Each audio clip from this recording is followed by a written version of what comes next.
Mama, I have poop. We are mildly crushing it. We're two exhausted moms try to make sense of this wild ride called raising neurodivergent kids. We're not doctors and we're not therapists, and you probably shouldn't take our advice. We cuss like sailors and drink like pirates. Just think of us as your inappropriately funny and brutally honest support group. So grab a drink and lower your expectations. Because the truth is, we need this, and we're going to keep doing this whether you're here or not. We just hope you join us.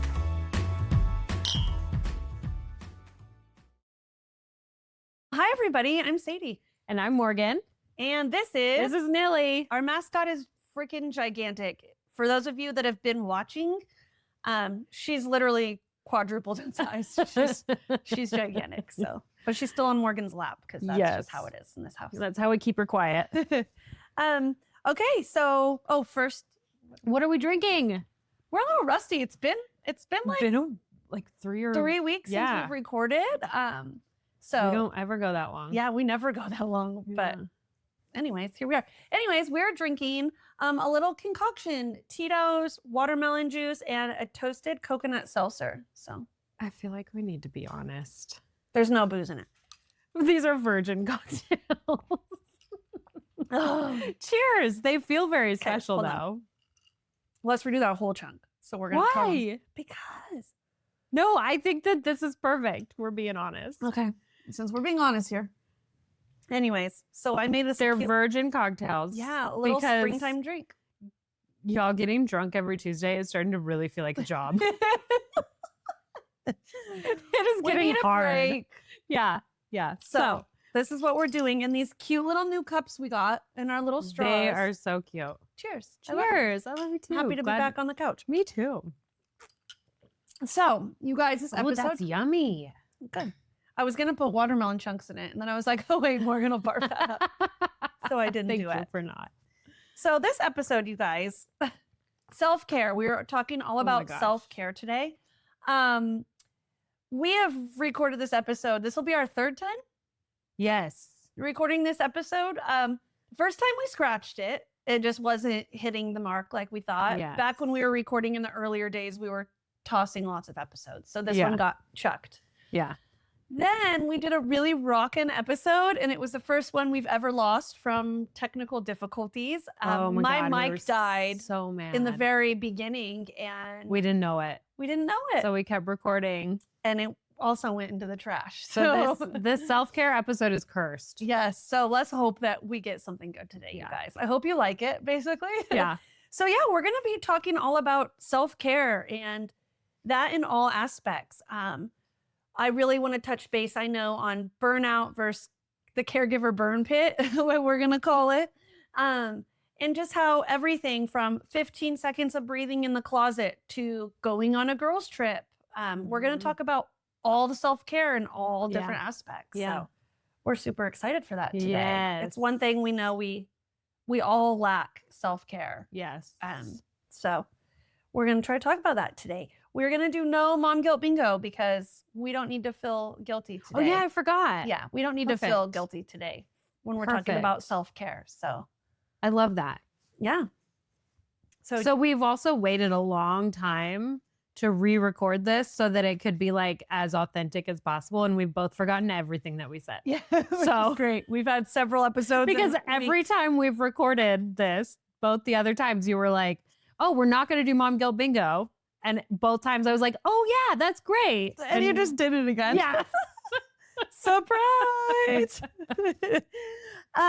So I think we should just first start at how self-care, a lot of people laugh. People used to ask me like, "Oh, what do you do for self-care?" And I used to be like, "That's so fucking funny. I do nothing for self-care." Is that Yeah. a joke? Right. I really want to talk about just how self-care has become another thing we feel like we're failing at. Yeah. And Right.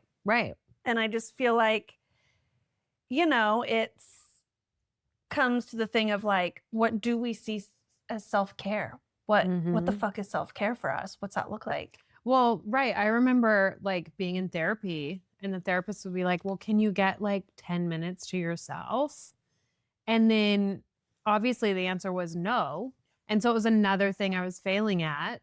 And so not only was I not getting the self-care to get myself back to that baseline neutral, but then I felt worse because I couldn't do it.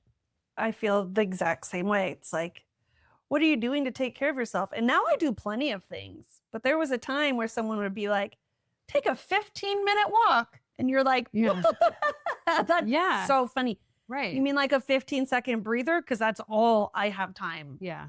to do. And then you just feel yucky about it. And then you do get this time to go take care of yourself. And let's be honest, you're just stressing about your home being on fire, basically. Well, that, and for me, I remember like I would finally get a minute and I didn't know what to do with myself. Because I mean, let's be honest, motherhood in general, it breaks you down. Yep. It strips you down to nothing. like ultimately there's nothing left of the woman you were before kids. Not at all. And you're just stripped down to nothing. And so the journey kind of back to yourself and combining the new mom version of you with the older version of you. But also having the aspect of special needs mom. And then throwing that in there in the mix, like I would get a minute and like David would be like, go, you need to get out of the house. And I'd like sit in the car. Right. Like, what do I do? I don't know what I want to, like, there's nothing I want to eat. There's nothing. Oh my God. Yep. There's no place that I feel is a safe space for me outside of the home. What do I do? What do I do? Yep. I remember just driving around in my car. Crying. Yeah. Yeah. I'd be like, days would be so hard. And my husband would be like, are you okay? And I'm like, nope, I just need to get out of here. Yeah. Nowhere to go, no safe spaces. Yeah. You drive, I guess? Yeah. Like, what do you do in those? I used to just go to like Winco and grocery shop. My husband would be like, do something that's not chores. And I'd be like, but grocery shopping at Winco and no kids sounds really nice. So that's what I used to always do for my self-care. You're hilarious. But what I was just going to say is like, that's one thing that we really want to do is normalize like driving in the car crying. That is a version of self-care. Yes. And it's overlooked. And people even think that it's a bad thing. Like when we talk about it, oh my gosh, I had a car cry today. That's actually a good thing. That's so therapeutic, so good for your nervous system. It's such a good reset.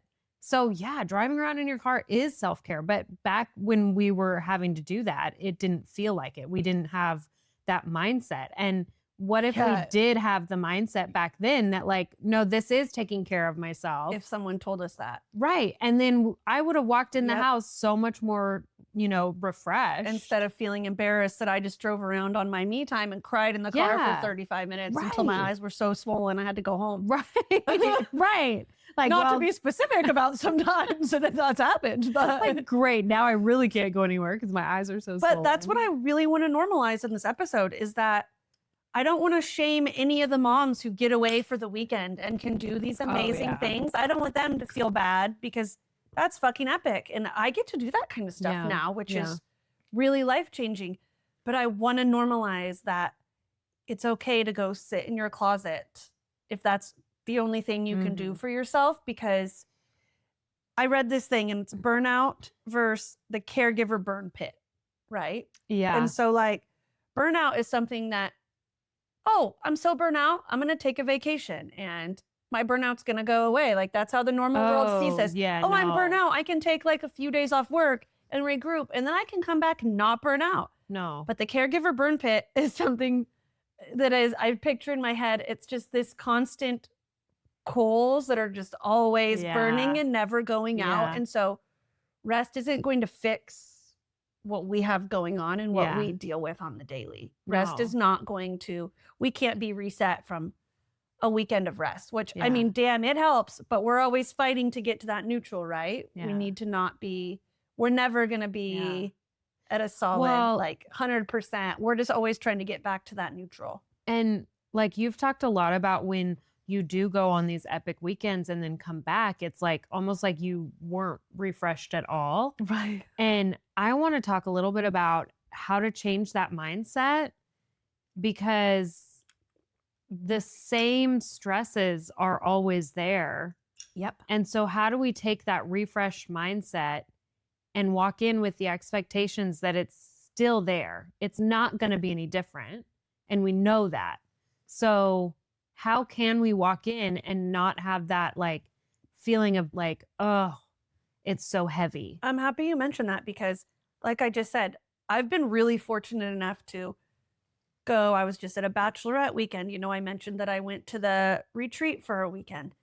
And then I'm happy you said that because I feel so fucked up because I go on these weekends and I get away and I get this break, which I know that I'm really fucking lucky to get. I know a lot of people do not get that. And then 2 days later, I feel like I'm exactly back to where I was, just like in the trenches and drowning. And I'm like, how is that effing possible? I was literally just at this great weekend or did this and I had no responsibility for 48 hours.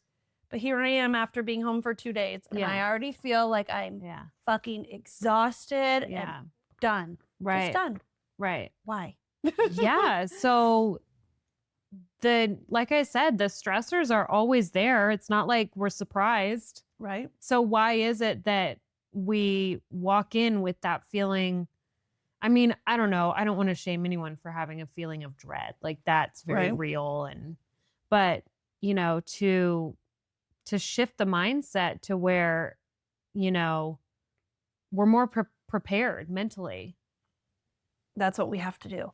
And ever since you told me that, I always try to brace myself now when I come home, like, hey, it's okay. Everything's going to be a mess. And it's not going to be up to my standards, but that's okay because I got out of the house. And you have to somehow, but sometimes it's not worth it. I used to be like, well, I'm not leaving because I'm coming home to a mess that's greater than any self-care is going to do. I used to go out and do all this yoga and all this shit and all zen and then come home and be like, what did I even do that for? That was an hour of calm, but I'm coming home to just this chaotic fucking mess. Right. But it has to be worth it. It has to be worth it. We have to figure out how to get to that level, I guess. Right. So we're taking a drive, even though the house is going to burn down when you leave. It's still necessary. You still have to do it if you can. I don't know how we do that.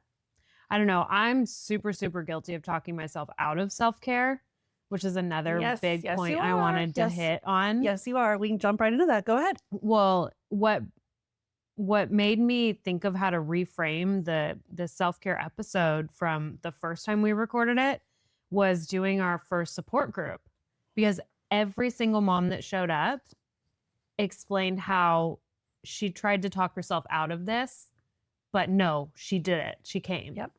And that was such an eye-opening revelation for me, because we all do that to some degree. And I feel like, especially with special needs moms, right? We're the safe person. We know how to avoid certain meltdowns and we know the unspoken language. What does this mean? What is happening? So of course the house is going to burn down when we leave. So how do we accept that? How do we not talk ourselves out of it? I feel like I don't know how we don't talk ourselves out of it. We've all been there. And then you go out and do something and it's either going to go really well or really bad. And I don't think that's ever going to change. And I think there's just also an acceptance piece in that we have to learn to accept that this is either going to go south or it's not. And you never know what you're going to get because it's different every damn time. Like I don't think there's a written guideline. Like sometimes things go really smooth when I leave. It just depends on the kid, on their mood. I think too, for me lately, it's been that like, oh, it's just easier to stay home. I've been a little bit of a homebody. So that's not necessarily a bad thing. It's just the phase I'm in. It's part of like the winter hibernation mode. Makes sense. So to a certain degree, it's fine. Let's not, also shame the mom that decides to stay home. Right. But yeah, telling yourself that this is absolutely necessary and it will help your kids in the long run. And this may just be a season you're in, right? It's just your season right now. You're wanting to be home. It's just easier. You're feeling good. That's okay to be in that phase in this season. But like, I feel like also the season that like our household is in is probably going to be like this forever. Right. So how do you make that balance and make that call when it's like, okay, Morgan, I might be living like this forever. Yeah.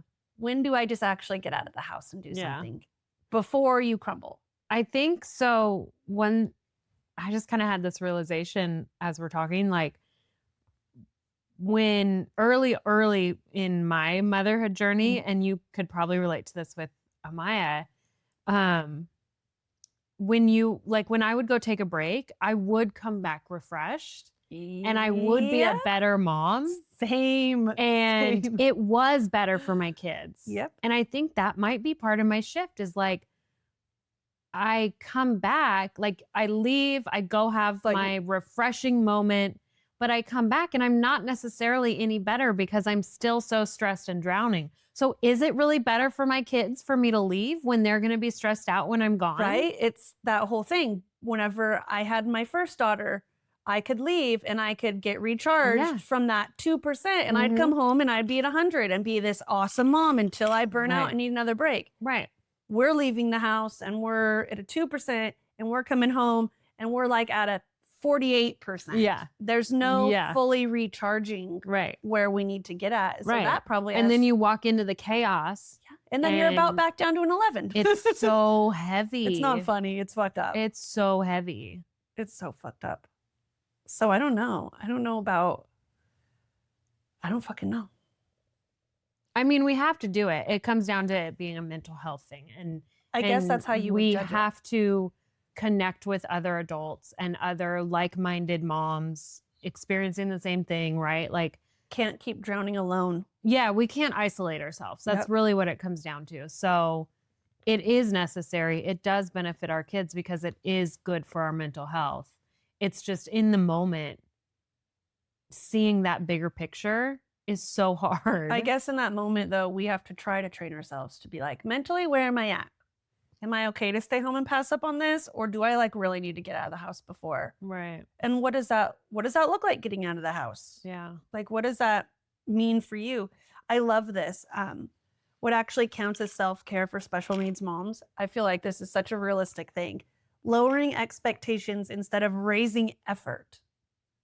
So like maybe you haven't been out of the house for a long time and a group of girls want to go out and that involves you getting ready, which takes a long time and it's hard to get ready when you have kids tearing your shit apart. And then you're going to be gone for 3 hours.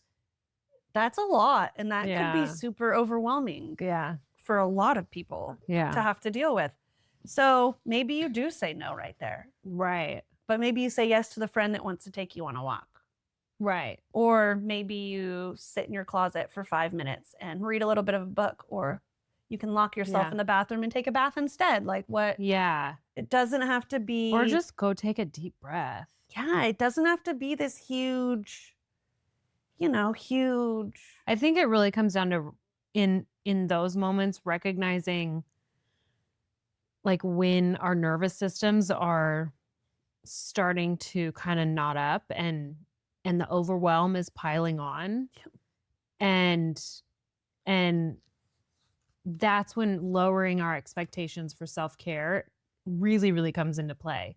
Because stepping in the kitchen and taking a big breath when like for me, my little shadow is always no more than 10 steps behind me. So one breath is usually all I get.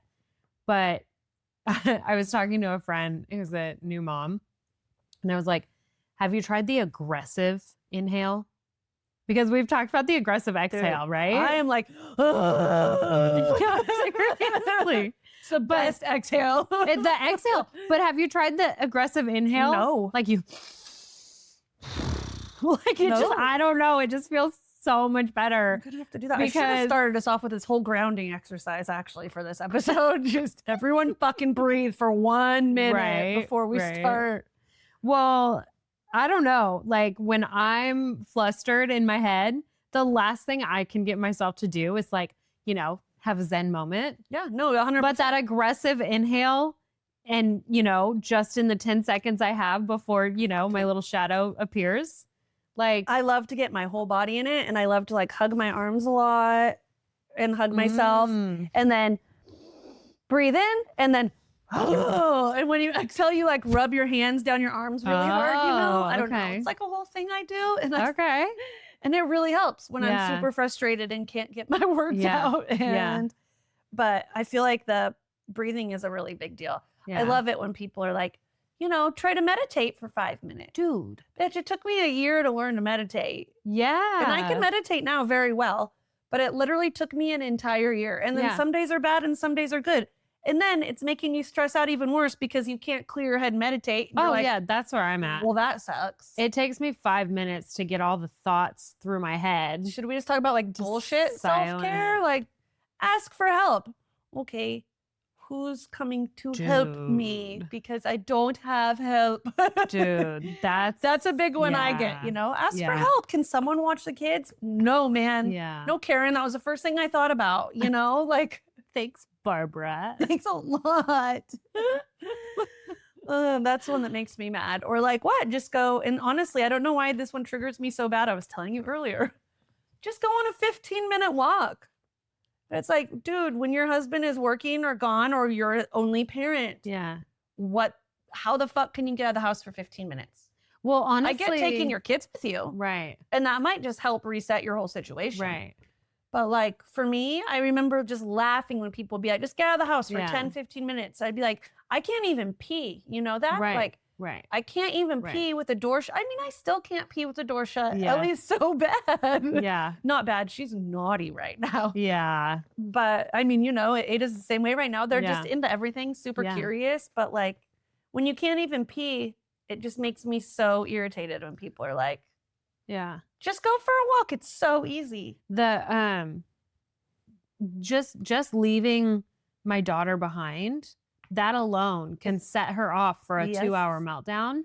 And so when my husband is like, go take a break, that is the first thing going through my mind is how am I going to get out of this house without her melting down? She's going to melt down. And like not very often at all is she like, okay, see you soon. Yep. But sometimes she is. So do I be honest and tell her, or do we fib, or do I sneak out? Right. Right? What do you like, do? yeah. And pretty much all of the above is gonna Trigger her in some shape trigger or her. form. Yeah. And then there's a Here's your son. meltdown. So it's like, I love a 15-minute It's walk. easier to stay home. I love a 15-minute walk. But yeah, in those moments, no. And then it's like, I don't know about you and my husband, he's amazing, bless his sweetheart. But it used to be, I hated leaving the house because I would, and my phone would just be blowing up nonstop. Like, I don't know what to do. Yeah. I'm like, yeah. fuck me. I guess I'm coming home right now already. Right, And then it right. was just it's so anxiety ridden. Yeah. And that is when we need to get real about the things you can do for self-care. Yeah, the actual thing. Like, what do you guys all like to do for self-care? I would love to hear some tips that you guys have. Yeah. Whether it's huge, like I've brought up many times, I have this one girlfriend and we make sure to get together once or twice a month and we either go out for drinks or she comes to dinner at my house when my husband's gone and we just sit and we just flap about life. And that's one thing to me that we just show up as we are. And that is a form of self-care that I like. But you've Have altered to. that even because Oh. it started with you guys going out. Yep. And sometimes that just then- doesn't happen. Right. And so So- you've altered it to fit into your lifestyle. Yeah. Where we're at right Yeah. now into our phase. Yeah. I didn't even think about that. Yeah. Because we used to always only go out. Mhm. And now more than not, we're like at the house, I cook dinner Mm-hmm. and it's still amazing. But and the Yeah. podcast, I realized Oh yeah. we just took 2 weeks off and I was just like, whoa, I like need it for my soul. I Yeah. felt like all cranky the other day and agitated. And I was like, oh, I just haven't flapped to Morgan in like 2 weeks. Yeah. So Yeah, totally. I need my podcast. But this is a big self-care deal for us. Yeah. Like it's really hard for us to do anything not on our scheduled work day. But even our podcast, when we came up with this idea, we're like, oh my gosh, like once a week in the evening, we're going to get together and have cocktails when it's socially acceptable to have cocktails. And that went down the shitter real fast. And then we realized, oh, no. We have to wait and do this when the kids are at school. That's the only way we can get together on a regular basis. Right. And so even that was altered, Yep. right? And had to fit into the schedule that our kids have. Yep. It's fucked Because up. that's the only It's time hard. we have. It's so hard. Yeah. But we do it. We're doing it. Right. We are. I'd like to talk about invisible self-care no one applauds. When I read this, I was like, oh, I love this. We'll start out with protecting your energy, which I feel like is huge. Emotional boundaries, no explaining your child's diagnosis, and not fixing every meltdown perfectly. I feel like we're doing a lot of indivisible, that's not the word I'm looking for. Invisible self-care that we don't notice. Yeah. And I think that's something to think about too when you're really drowning. Like, what did I actually do today that helped me in any shape or form when you're drowning and laughing because nothing can help you at all? Right. Like protecting your energy. Sometimes just saying no to things is huge. Protecting energy can be overdone a little bit because Go. Well, no, I love this. How, like, as human beings, our goal is to grow into better humans. And in order to do that, we have to experience discomfort. We have to push boundaries and get out of the comfort zone. Right. 100%. So, like, protecting our energy can be really, really overused. Dang, you're right. I never thought about that. And it protects us from any discomfort. And so then we don't grow. We stay kind of in this box that we feel safe in. Okay. So that one is an important one in this scenario, but also I just always am really careful with that phrase. That's so funny. I've never seen it like that. Now my mind's is blown. Yeah. Yeah. But like the last one, not fixing every meltdown.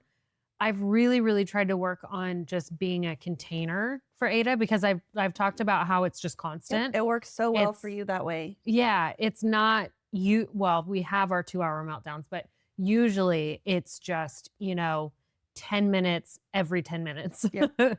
And so being a container, but also disassociating, that's me protecting my energy. So see, there you go. Yeah. So there are definitely ways to use that.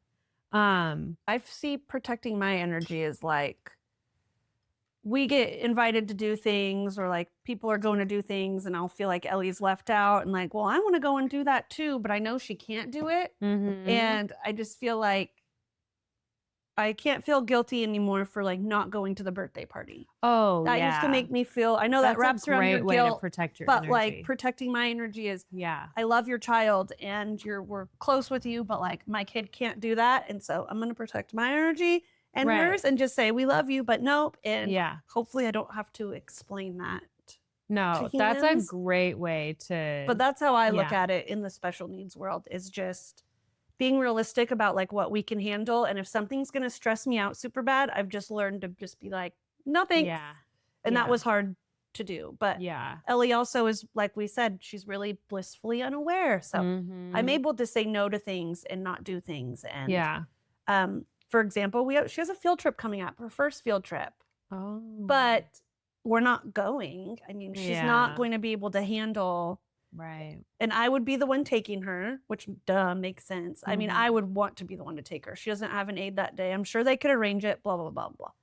But I just feel like she would probably be such a dysregulated, I'm not ready to try. We're not there yet. Yeah. And so the school was like, we can do whatever and make it work. And I'm just like, you know what? I'm going to protect my energy right now and just going to say no because I just know it's going to end poorly. And I just really don't want, she'll be blissfully happy and unaware going to the park or doing something else and not realizing that she missed out on it, sadly. But like Ada would lose her crap. She's, she wants to do all the things. Fuck. Yes, she does all the things. But I think that like protecting your energy, like the scenario where you were saying, going out for a girls' night, getting ready when the kids are home, and then you're gone for 3 hours and like blah, blah, blah, blah, blah. That's a lot. That maybe is not something you have the energy for. Yep. But making sure that you do something as a replacement, I think. Yep. Like go out to a movie. Yeah. Go Yeah. There's other things that Mhm. aren't as big as Yeah. that. Because sometimes I know I don't want to leave the house and I'm like, well, I'd like to do this, but I don't want to get ready. Yeah. So I'm more willing sometimes to go play volleyball on the old ladies volleyball league than to like go out with a big group of girls and Right. get all dolled up and go out, you know? Yeah. Well, and then I love the not explaining your child's diagnosis because we don't have a diagnosis. Yeah. And so I'm in that position a lot where I'm kind of like, we don't know. You're like, I don't want to have to explain myself. But that feels so awful when I can't just say, No. oh, it's this or this. Yeah, I bet. And I'm sitting there explaining all my child's deficits. And I hate that feeling. And so, yeah, I end up just saying like, we don't know yet and just try to That move makes on. sense. But it definitely like that is hard for me. That makes sense. I always have a little kind of mini setback in that position. I bet. So I've learned how to protect my energy in that scenario, but it definitely that hurts a little bit. I bet. And then I would like to talk about rituals. Like, I have a question. Oh. Like, when something big happens, actually, let's just do the first thing that popped into my head about rituals, self-care rituals, IEP meetings. Fuck you. Those are death for everybody, right? Even when they're good, they're death. Yeah. Like, we are in a really good place with our IEPs. Still, anxiety ridden to the extreme. What is something do you have a ritual? Like, I've learned to calm the fuck down before. Like, I even make Blake drive. If he comes with me, we drive separate cars. And I listen to music and usually scream at the top of my lungs until I get to school. Like a psychopath. Oh, no. But yeah. I've realized it makes me stop shaking before all of my IEPs. Yeah. And to me, that is, my husband was like, we really have to ride separate. And I was like, yep, need my space, bro. Need my space. Like, I have to do this ritual and it just helps me really get through. But in my eyes, it's like a little sign of self-care. Like, this is what I need before. Okay, I need to find the song that because Oh, honestly, yeah, you do have I a song. should share it because it's so therapeutic on the way to an IEP meeting. I feel like those are the things we need to learn to have a little ritual around, if possible. Oh, yeah. Because that's the shit that just shuts you down and really buries you. You've shared it with me before, and I don't know. I know I have. Okay. What is it? Okay. Little Girl Gone by Chinchilla. If my I'm God. saying that right, it literally says you mess with the wrong bitch. Yay! And I have that as loud as I possibly can in my car. Love that. And I'm just screaming it. And usually I'm crying because of, again, just having to go through my kids' deficits and struggles. Like, that sucks having to do that. So usually I get this therapeutic cry out while I'm screaming that song, and I show up fucking, let's do this. Ready to roll. Yeah. What do you do after? Do you do the same thing after? Do you know? Have you really paid attention? I'm usually pretty numb after. I like to go take myself to this little restaurant in our town, Green Lily. Oh. And I always like to go and I just sit at the bar because you can just sit there and you don't feel pressured or like rushed. I like to go sit there and have an espresso martini or a mimosa, and I like just sit and decompress. And that's usually the place I like to go afterwards. I don't know why. Going home, I'm just like freaking shaking and freaking out. Kind of like anxious energy, Yeah. And even afterwards, there's still so much anxious energy and just totally. Even when it goes well, I feel like I'm an anxious freaking mess afterwards. I know. So that's a ritual. That's stuff that I like to do every time if possible. Yeah. I feel like I always need extra love and self-care. Yeah. On IEP days. I mean, you're literally going to battle for your kid. Yep. And even with, the most well-intended people on the other end of it, it can still go south. Yep. And yeah. It's a lot. I don't know. When David and I had a big one after a full psych eval last year. Oh, yeah. And we went to the bar together. Yep. And well, first we were in separate cars, and for certain reasons we couldn't appear in public for a minute. And so we drove around for 15 minutes just crying to And each then- other on the phone. And then he was like, what are you doing? I was like, I just pulled up to the bar. And He's all like, see ya. See he you in a was like, minute." really? And I was like, yeah, bitch, don't fuck with me. I'm going in. He's I'm like, be right going there, in. man. Yeah, exactly. My husband likes to retail shop at Costco.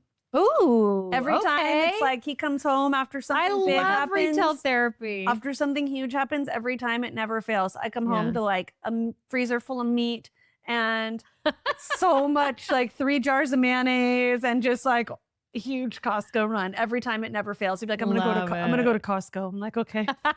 That's so That's funny. so funny. I love that so much. But I mean, sometimes I'm not able to do anything after. That's what I mean. Sometimes I have to Sometimes like you can't get do right anything. back to business, and that's really hard. So do you try to take time at night for yourself? How do we deal with this? We just truck it on. Yeah, I just, yep. It's nice when you can get that time if you can make something happen like Yeah. that. And like we had an incident the other day, rituals too, like when something big happens. My daughter, because I don't ever talk about her, you don't know who she is. Elliot had a seizure the other day while riding a bike. And it's the first time, that's ever like affected us majorly like that. Her seizures Her have? seizures that have caused her to get hurt. So, I mean, clearly that can happen. I'm fully aware, but it was just the first time that happened. So it was kind of like a smack in the face, like a reset, like, oh yeah, we do. And I know it sounds stupid, but like, as I know we live with epilepsy clearly. Yeah. But it's really different when she actually got hurt. It was wild, but Yeah. that fucked me up. And it's been like a week now and I still don't know how to like Process that. And my girlfriend was like, if you need me just to talk and I'm here and like, just drink a big glass of wine and take a bath. And I'm like, you're right. I need a ritual for when I get smacked in the face by our issues. I need a self-care. I need routine and I need to figure out how to take care of myself in small ways that aren't so grand, Yeah. So I did. I just sat and breathed. Ellie went to bed before me and I just like sat up. I took some deep breaths for like a solid 10 minutes and then I fell asleep to like some Peloton meditation crap, but there you go. it helped my nerves for sure. Yeah. In a perfect world, I like to have a, what's it called? There was a name for it, but basically it's like your power spot in your house. Okay.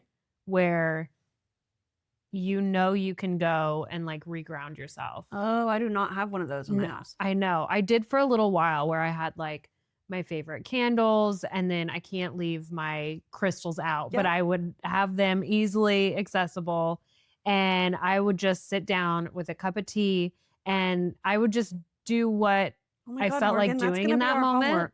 Building a spot like that in our house. And the cool thing is once you sit down in this space that is known for bringing you back to reality and just grounding you, you sit down confident that you will get there. I love that. Like I didn't have the pressure to like, okay, now I'm going to meditate. Yep. Or, okay, now I'm going to journal. Yeah, you're just I would existing. grab my journal with the crystals and it's all there for me. And I just would sit love that. and like whatever I felt like I needed, I would do. Oh, And God, I love again, that comes down to like, if you have the 5 minutes to do that. Yeah, and a lot of times you don't. Right. But by creating this power spot in your house that becomes your safe spot, it opens the opportunity a lot more to be able to do that for yourself. I love that idea. I sit down and I'm like, oh, that's dirty. The dishes need done. Yeah. I love the idea. I feel like that's just where I'm at in life. I can create a power spot. I love that idea so much. Yeah. That's going to be my homework is to create myself a power spot. I'm obsessed with that idea. Mine was this chair right over there that's in the middle of the house. And for me, it has to be in the middle of the house because I have to keep an eye on you have to everyone. be able to, But we're just in this phase where I can't leave candles out really. You can't have anything else. And then when I sit down, she's on my lap instantly. So it's just, it's not where you're at right now. Yeah, it's not a luxury I have. but I still, because that was my spot, I do still sit there and have that same feeling of calmness wash over you. Yeah. Where like, I'm taking a break. Like my body knows to kind of decompress. Can we talk about where your other spot is? Your throat. Fuck you. Stinky throat. That is for the mom who truly has no luxury of 5 minutes. That's what we're trying to get out, though. Right? Because here's the thing with this episode, and it was why we trashed the first one. We're trying really hard to not make you feel bad if you don't have self-care. Right. Like, there's no wrong way to do this. Yeah. And we don't want you to feel bad and be like, well, I'm even doing self-care wrong because I don't have 5 fucking minutes to myself. Yeah. We've been there. Yeah. Where I'm just at this kind of sweet spot right now where I can do things, which is really nice. So I can, do bigger things. But we've all been there and we're still there where you can't find time. So let's listen to what Morgan does. Fuck you. It's my favorite. And it was in the last episode. Morgan, come on. It's my thinking chair. And it just happens to be in the bathroom.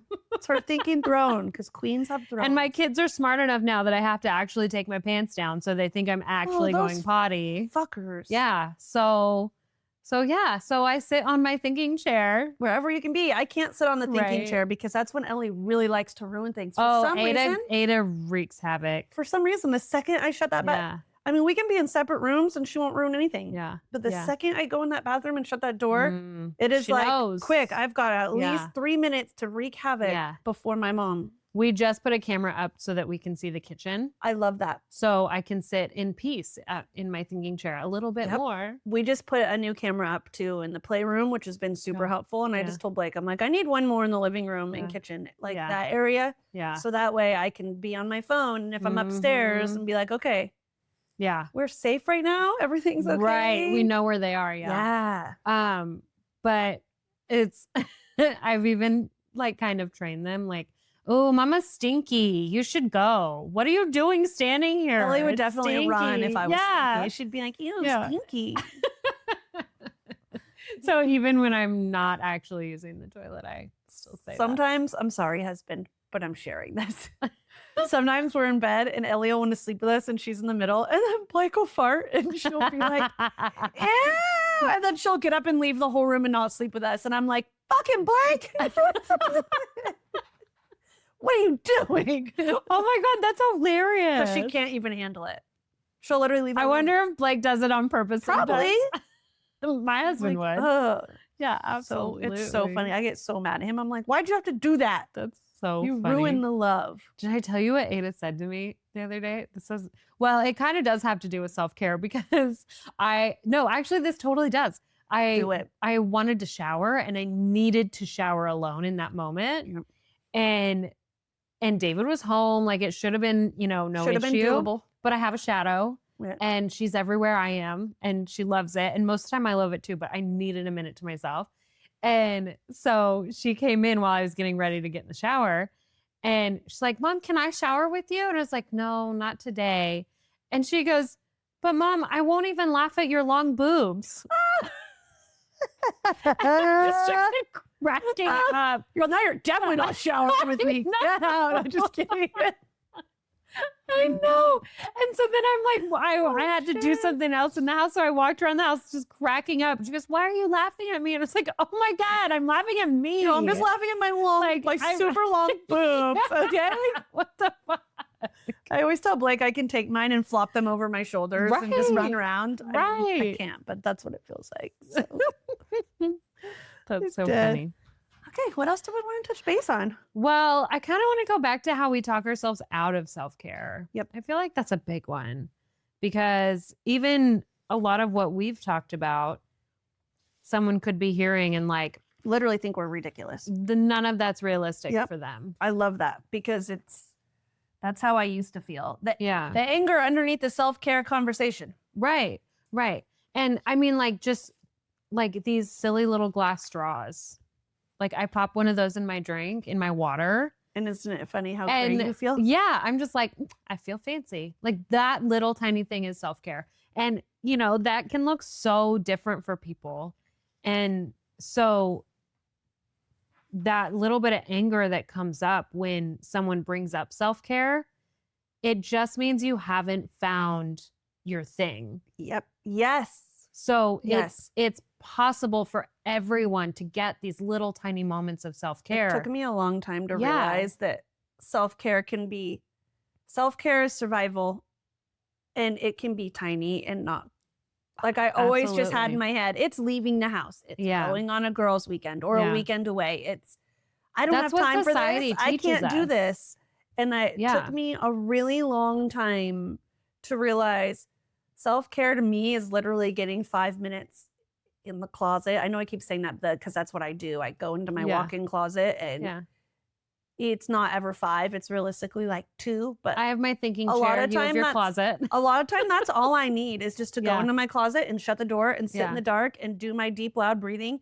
And then I'm like a whole new, I'm like pretty reset after that. Yeah. And that's I wish really someone what it would have looks taught like. me that was okay Yeah. back when I was really drowning and really needed it before I went on this big like self-help, find myself journey. How am I going to survive this life? Yeah. I didn't need to do that huge grand thing. I just didn't know at the time. Right. Because everyone tells you self-care is that's what society tells us. Huge. It's a face mask. It's yoga. It's a massage. It's a long bath. Like so many, even I can't even do a face mask because, you know, it's going to be grabbed at and then they're in bed and I want to be in bed, you know? So that's the thing. Dude, when they're asleep, bitch, when my kids are asleep, my ass is in bed and I'm like right behind it. I'm like, everyone in bed, mom is really tired. Yeah. There's no. Well, and also sleep isn't really even a thing. Or wake up before your kids and drink your coffee. If you can do that, fucking oh my good God. for you. But people used to tell me that wake up if before I the could kids. have that luxury. I just can't do it. And I swear Ellie will hear me. She'll I know. Hear me breathe. It's like an energetic thing. It is. I swear it is. Like they're so energetically attuned to us that they know when we start moving in the morning. Yep. It's wild. So that never happens. I want it to happen. I know. But no, it's true. Like if you feel anger when self-care is brought up, I really, really think it has to do with just that you haven't found your little things. Yep.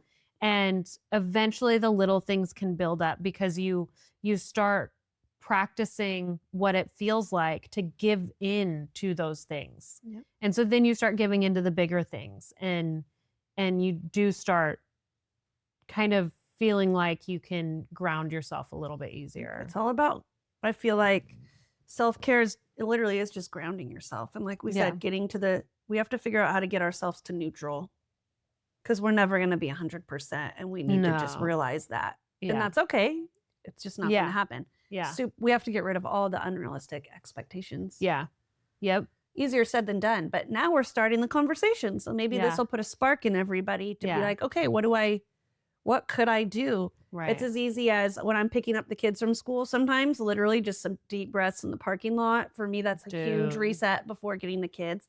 Yeah. I don't mind at all leaving the house 5 minutes early just so I can sit in the parking lot and breathe. Oh, yeah. I actually like being there early. Me too. It's a huge reset for me. Nothing gives me more anxiety than like getting there right when Ellie's out of school. Yeah. I have to like sit and breathe. And that to me has become the car crying. I'm like the queen of car cries. Yeah. To me, my cars became like my safe space. Yeah. And it's always been that way. Yeah. Oh, same.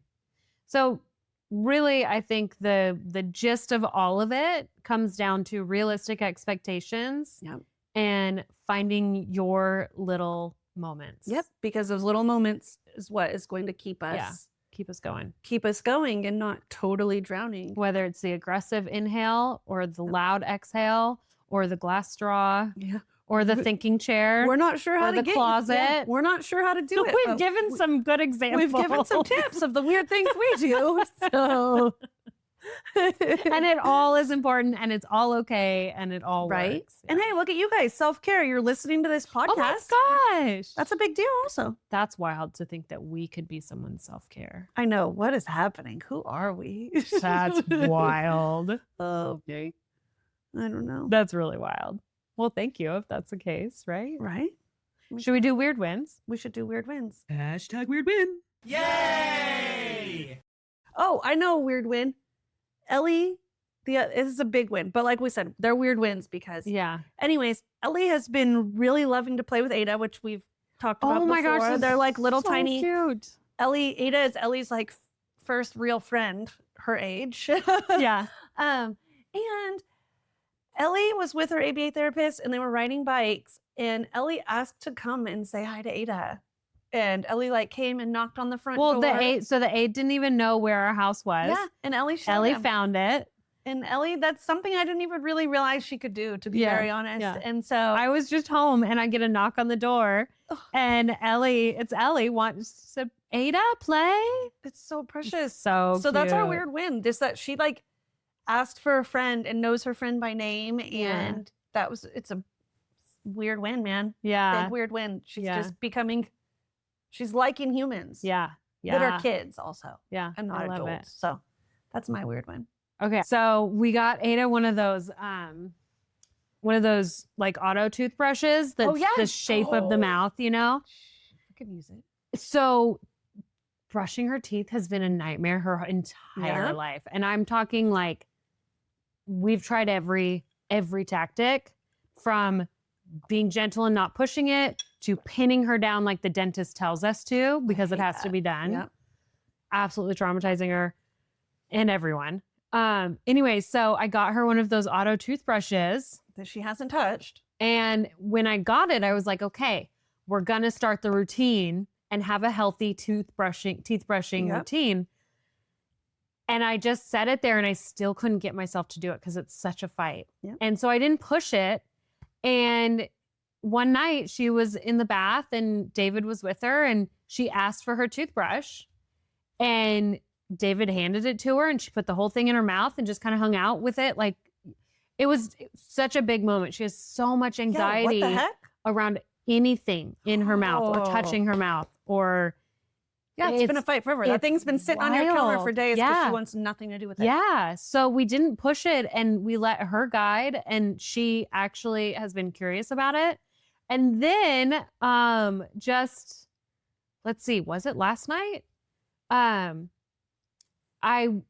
brushed my teeth right along with her and she used it and it has a song and she actually had it in her mouth until the song was over. No way. And which means like that's the amount of time you're supposed to do it. And she's like, why did that happen? Are we done or should I push it again? Like she wasn't even really, it was such a massive win for us. I love that. I freaking love that for you guys. I love that for her so much because who the fuck wants to pin down their kid? Oh my God. I'll never forget being told that. And I was like, well, I guess my kid's teeth are going to rot out of their fucking head because it's really traumatizing to pin your child down to brush their teeth. Traumatizing for everyone. Like I get, but it's traumatizing shit. Right. So that's a pass. Yeah. Oh my God, good one. Yeah. I love that. Well, you guys, first I want to say one more thing. Do you guys see how cute we are in our sweatshirts? I know. Anyone watching, we're twins today. We redid our logo and got some dope swag.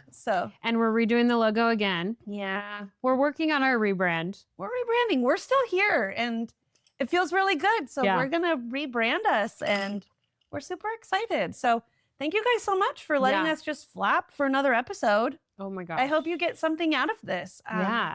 So look forward to some new swag. Yeah. Actually, by the time this airs, the new logo might be out already. Yeah. Hopefully. And hit subscribe if you can. That really, really helps us. So, okay. All right. Thanks. Cheers. Guys. Cheers. I'll do that at the end of every episode. I don't know why.